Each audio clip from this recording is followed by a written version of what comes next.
Ya, Assalamualaikum warahmatullahi wabarakatuh. Waalaikumsalam warahmatullahi wabarakatuh. Warahmatullahi wabarakatuh. Apakah terdengar jelas suara saya? Jelas, Pak.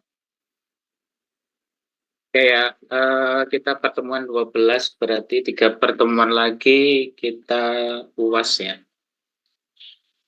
Nah, ini kita akan membahas Ethereum, smart contract, dan DEX ya. Ada cek, ada DEX nanti ya. Saya jelaskan beberapa hal ini ya. Oke, tolong camnya ya, open cam semua. Biar saya lebih semangat ya untuk mengajarnya. Ramadhani, coba kamu di luar atau di mana, gelap mulu ya. Dinyalain lampunya. Nyalain lampunya. Emang listrik lah, Pak. Hah? Emang listrik. Ya Allah. Tadi luar tadi izin ya.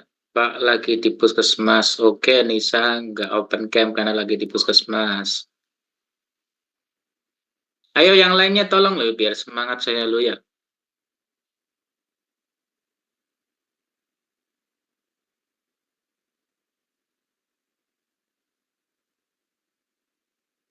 Nah gitu tuh kayak wanita di luar tuh. Di kafe atau apa tuh sambil nongkrong.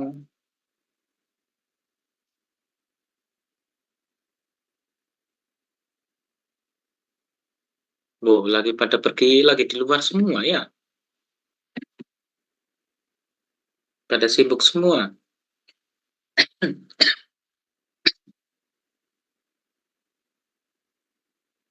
Ya, tolong ya, open cam. Masa cuma orangnya sedikit, nggak open cam lagi lo ya. Jadi maaf ya, mungkin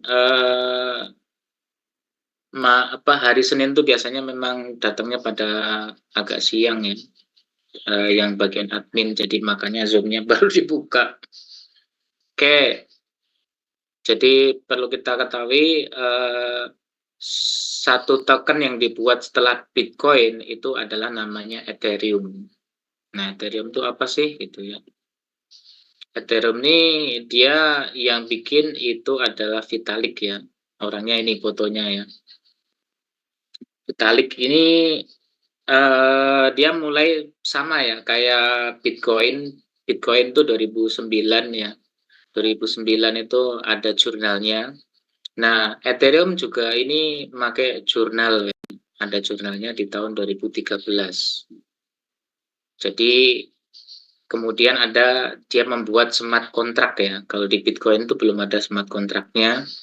Nah, kalau ya di Ethereum tuh mulai ada smart contract.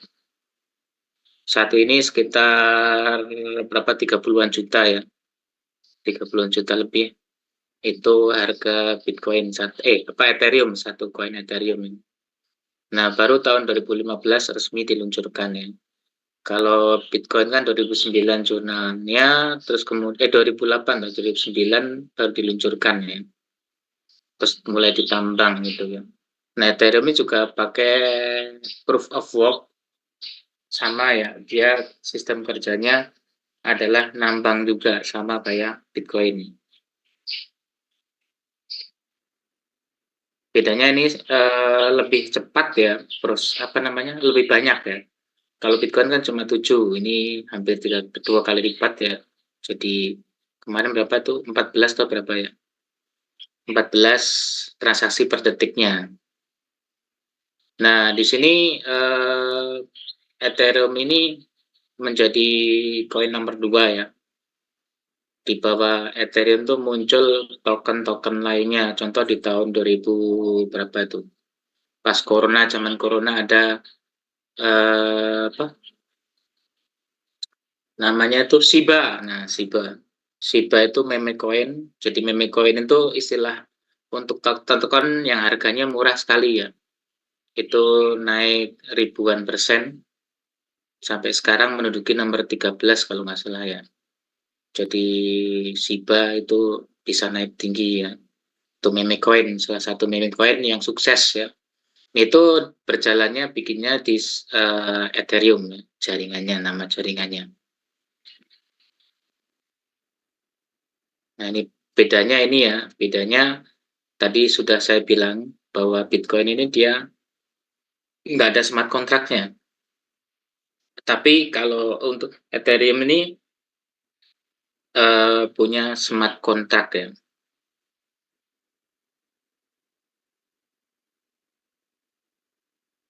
Nah terus kemudian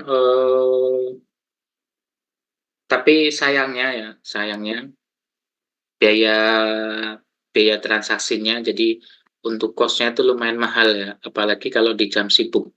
Jadi tergantung ya, itu jamnya apa namanya yang melakukan transaksi banyak atau sedikit. Jadi biasanya ada kita cek dulu ya sebelum transaksi di Ethereum itu.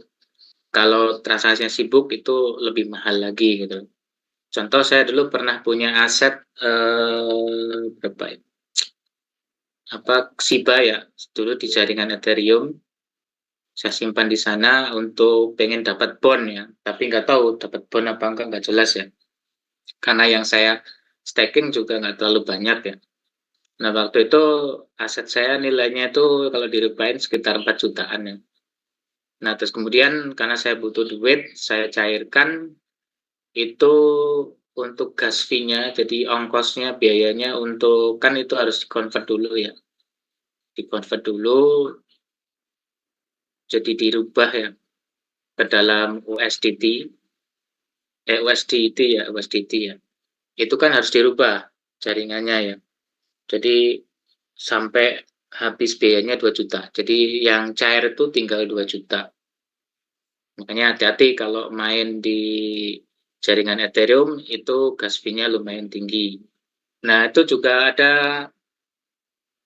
meme coin-nya juga banyak di situ ya. Selain Shiba ada banyak, ada yang mainan di situ juga.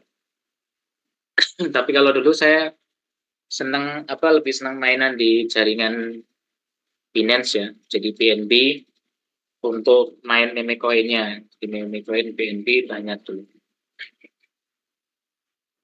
Nah, ini bedanya ya. Terus kemudian ini kita simak videonya ya. Ada video.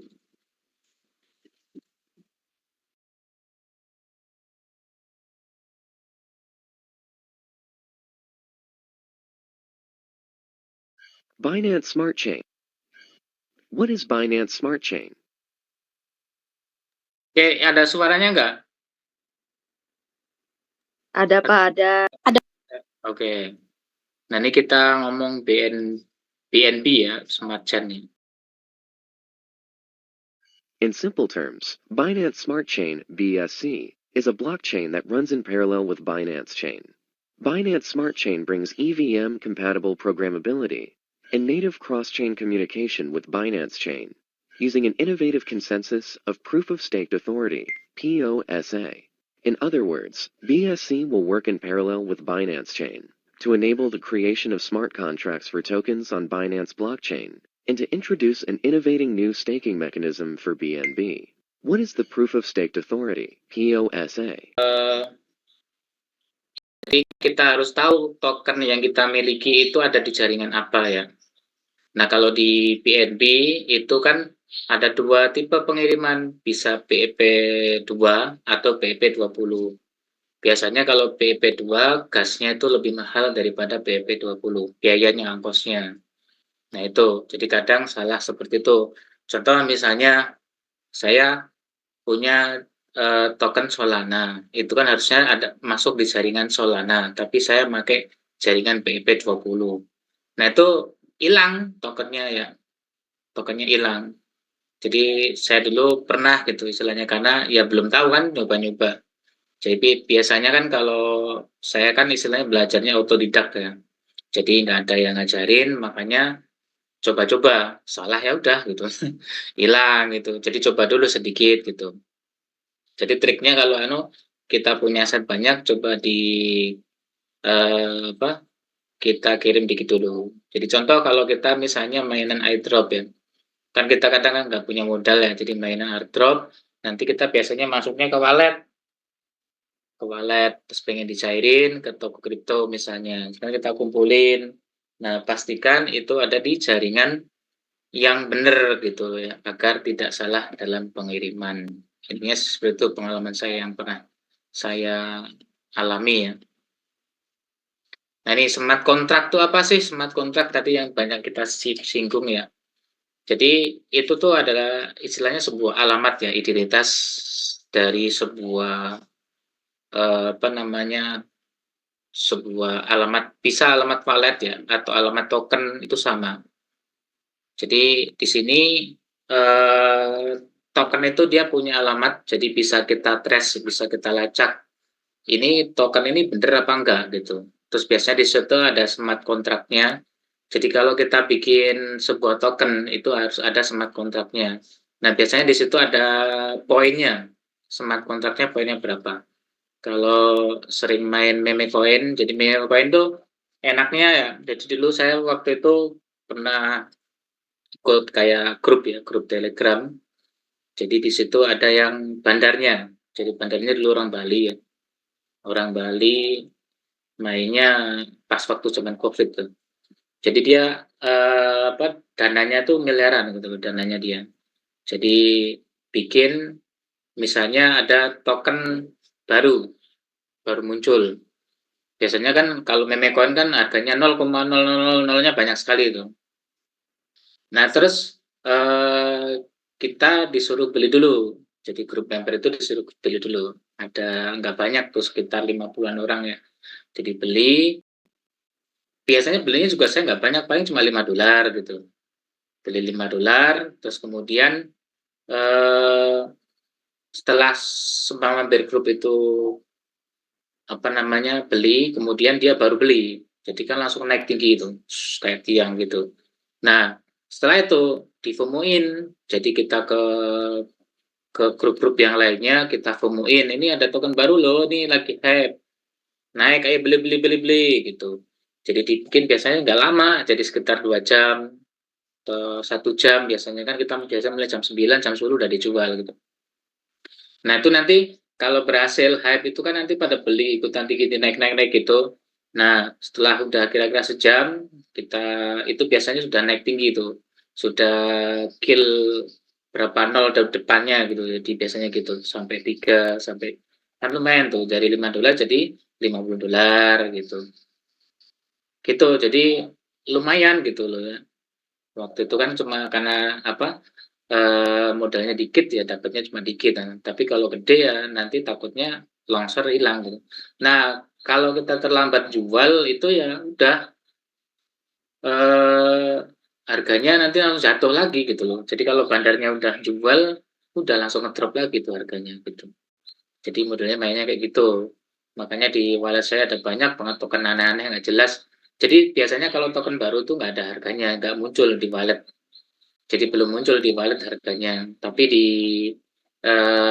kayak apa itu pancake swap, nah biasanya di pancake swap atau di Coin itu sudah ada harganya, tetapi kalau di wallet belum ada harganya. Jadi banyak sampai sekarang tuh banyak token-token nggak jelas sampai ada miliaran gitu, tapi nggak ada harganya gitu.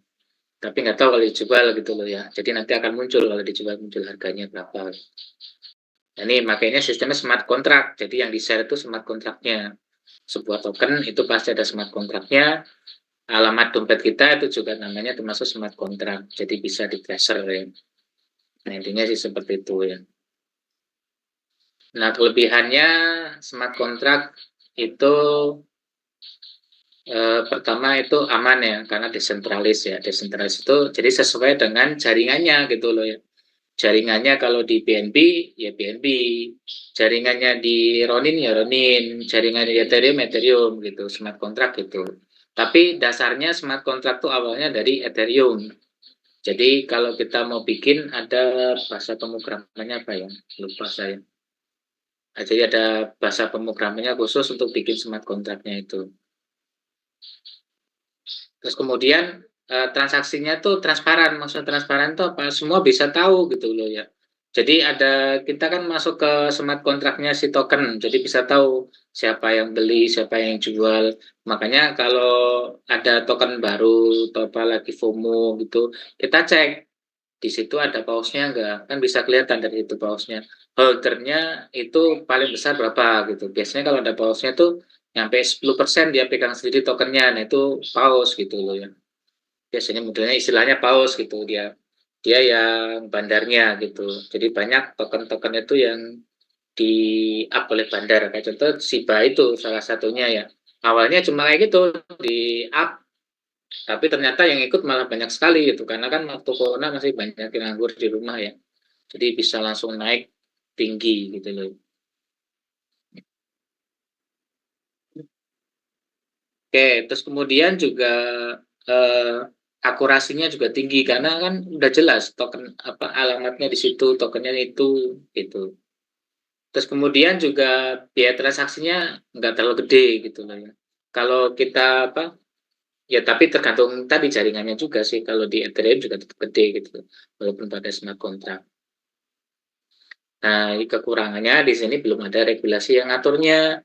Jadi masih banyak token-token yang nggak jelas yang jadi setiap hari itu ada token baru ya. Setiap bukan setiap hari, mungkin tiap menit ada token baru dibuat ya. Tujuannya ada macam-macam ya. Jadi token itu ada macam-macam. Nah, biasanya kita coba beli sedikit terus kemudian dijual dulu. Jadi ada banyak token yang tidak bisa dijual. Itu hati-hati di situ. Biasanya sleep pack ya. Sleep pack itu apa ya? Persentasenya itu berapa gitu. Ada yang tinggi, jadi harus pakai kode-kode tertentu baru bisa dijual dan sebagainya. Nah, itu. Oke, kita nonton video lagi ini.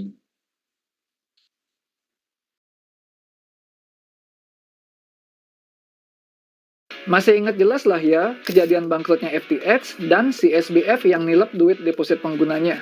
Semenjak kasus FTX, sebagian trader kripto jadi parno kalau mau trading di centralized exchange atau CEX. Apakah danaku aman? Apakah kriptoku nggak dipakai buat beli mansion di Bahama? Kenapa kamu tanya begitu? Ada cara untuk bisa trading dan jual beli aset kripto tanpa deposit atau naruh duit kita di exchange. Namanya Decentralized Exchange atau biasa disebut DEX. Hey minasan, balik lagi sama aku Ari, selamat datang di channel Koinvestasi. Setelah kasus FTX, banyak exchange seperti Binance, KuCoin, Indodax, dan lain-lain yang mulai menerbitkan bukti likuiditas mereka atau reserve yang disebut dengan Proof of Reserve dan Proof of Solvency, yang menyatakan bahwa exchange tersebut bisa proses semua withdraw nasabahnya. Tapi tetap aja, mantra di dunia kripto yang pasti kalian udah tahu juga adalah not your case, not your coins. Dana yang kamu setor ke sebuah aplikasi exchange berarti ada di bawah kendali exchange itu sendiri. Kita nggak benar-benar tahu apakah dana kita mereka simpen dengan amanah atau dipakai lagi buat kepentingan mereka. Terus, gimana dong solusinya? Nah, ada dua tipe exchange. Pertama, centralized exchange, dan kedua, decentralized exchange atau DEX. Di video ini, aku bakal jelasin tentang DEX, kelebihan, kekurangan, serta tips menggunakan DEX dengan aman. Jadi, pastiin kamu nonton video ini sampai habis.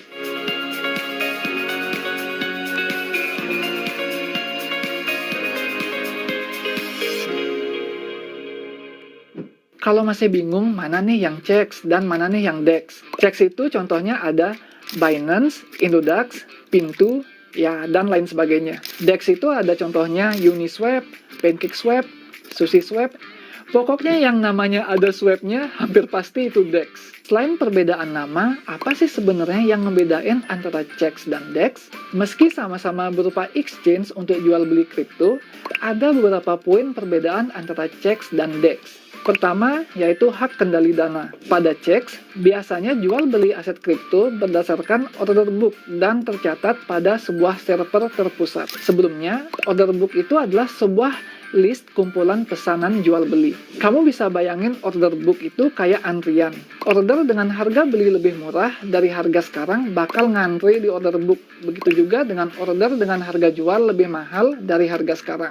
Agar CEX bisa menyesuaikan jumlah kripto kita dengan riwayat transaksinya, maka kripto kita itu mesti disimpan pada wallet milik CEX sehingga kendali atas kripto kita sebenarnya ada di tangan CEX. Sedangkan pada DEX, semua transaksi jual beli terjadi dan tercatat langsung pada blockchain. Karena jumlah kripto kita juga tercatat langsung pada blockchain, maka hanya perlu wallet kripto non-kustodial, contohnya seperti MetaMask, Trust Wallet, dan lain sebagainya, untuk mengakses DEX sehingga kita tetap memegang kendali atas kripto yang kita miliki. Kedua, data nasabah. Transaksi pada CEX biasanya harus deposit uang fiat dulu. Kalau exchange Indonesia kayak Indodax, Pintu, dan lain sebagainya, berarti depositnya pakai rupiah. Karena itu, CEX harus mengikuti regulasi pemerintah setempat. Salah satunya adalah kebijakan anti-money laundering atau AML.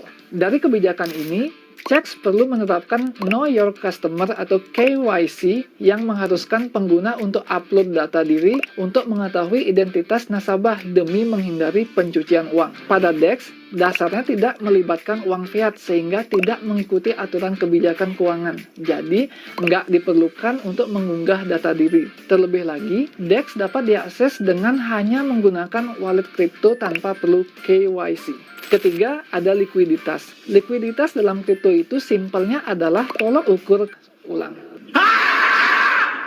Likuiditas dalam kripto itu simpelnya adalah tolak ukur kemampuan suatu exchange dapat menukar satu aset kripto ke aset kripto lainnya. Likuiditas pada CEX disediakan sekaligus oleh trader yang dapat dilihat melalui order book. Sementara pada DEX, likuiditas bisa disediakan oleh siapa saja pada smart contract yang telah disediakan. Orang yang menyediakan likuiditas pada DEX biasa disebut sebagai liquidity provider. Jadi pada DEX, trader tidak menyediakan likuiditas. Keempat adalah eksekusi order.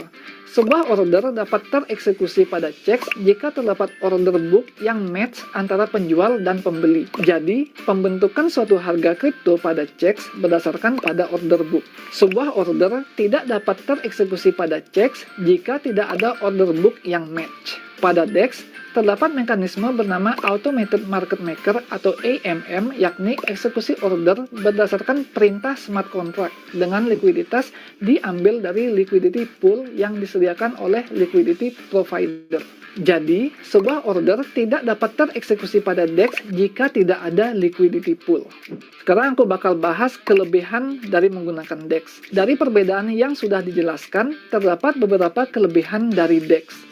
Yang pertama, hak kendali penuh terhadap aset yang dimiliki. Sembari melakukan trading, user juga tetap mendapat hak penuh atas kendali asetnya, sehingga tidak menimbulkan kekhawatiran penyalahgunaan dana nasabah seperti yang terjadi pada kasus FTX. Kedua, keamanan data pribadi. Menggunakan DEX tidak memerlukan verifikasi identitas atau KYC. Bagi kamu yang concern banget sama data pribadi, menggunakan DEX bisa jadi sebuah pilihan. Ketiga, bisa mendapat imbalan jika menjadi liquidity provider. Pada DEX, user dapat berpartisipasi menjadi penyedia likuiditas atau liquidity provider dan mendapatkan imbalan berupa trading fee yang dibayarkan trader ketika berinteraksi dengan liquidity pool. Pada CEX, keuntungan trading fee umumnya menjadi milik CEX itu sendiri. Akan tetapi, penggunaan DEX tentu juga memiliki kekurangan tersendiri. Pertama, masalah likuiditas. Likuiditas umumnya lebih... Maaf. Likuiditas pada DEX umumnya lebih rendah daripada CEX karena popularitas CEX masih mendominasi ketimbang DEX, sehingga masih lebih banyak user yang trading di CEX. Untuk transaksi dalam jumlah besar, umumnya pada CEX masih dapat mengeksekusi order, sementara pada DEX bisa jadi tidak dapat tereksekusi akibat kekurangan likuiditas.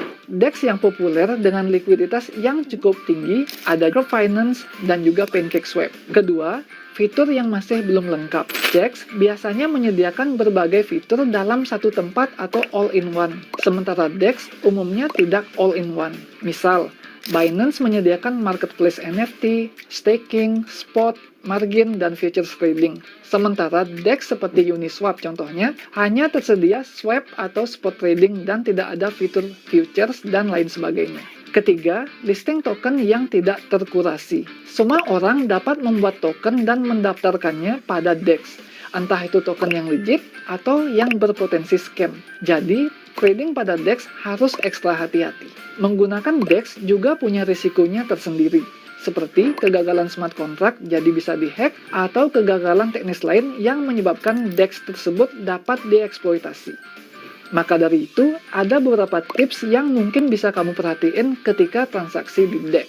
Pertama, sebelum mau beli token, pastikan dulu kontrak token yang mau dibeli itu sudah sesuai. Karena banyak juga token-token yang tickernya sama. Untuk lihat kontrak token, kamu bisa lihat di situs seperti CoinMarketCap atau CoinGecko. Kedua, usahakan gunakan wallet yang khusus untuk DEX aja. Jadi jangan campur-campur dengan wallet utama. Ketiga, pastikan mengakses DEX pada web yang benar.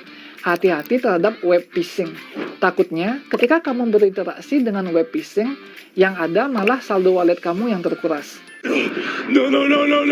CEX dan DEX punya kelebihan dan risiko masing-masing. Jadi, memang harus disesuaikan dengan tujuan, profil risiko, dan strategi masing-masing.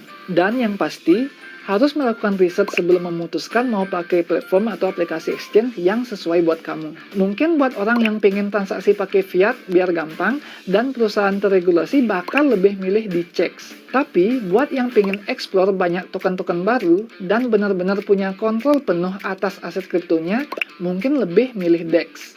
Nah, jadi kalian ada di tim mana nih? CEX atau DEX? Tulis di kolom komentar ya. Jangan lupa like dan share video ini, dan juga subscribe ke channel Koinvestasi supaya nggak ketinggalan video terbaru dari kita. Oke, masih ingat jelas? Oke, itu ya tadi ada istilah perbedaan CEX atau DEX ya. Jadi kalau yang tampaknya kita langsung demo aja ya. Tuh. Jadi intinya sih kalau DEX itu desentralis ya. Jadi harus pakai wallet gini ya. Jadi uang kita itu ada di wallet kita ya. Ini kita ke jaringannya jaringan Binance Smart Chain ya. Kita ke jaringan Smart Chain, ini belum berubah. Memang harus loading ya. Jadi contoh misalnya PancakeSwap.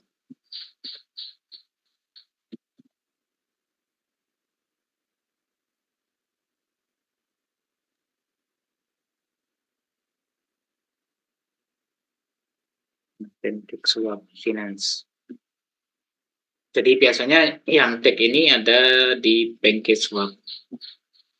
Nah, biasanya kita harus pakai, ini kan contoh di jaringan Binance.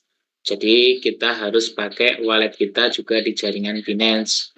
Jadi ini tadi kan ada banyak jaringannya ya. Nah nih biasanya harus loading kayak gini ya, lama. Jadi ini ada banyak jaringan. Nah jaringannya ada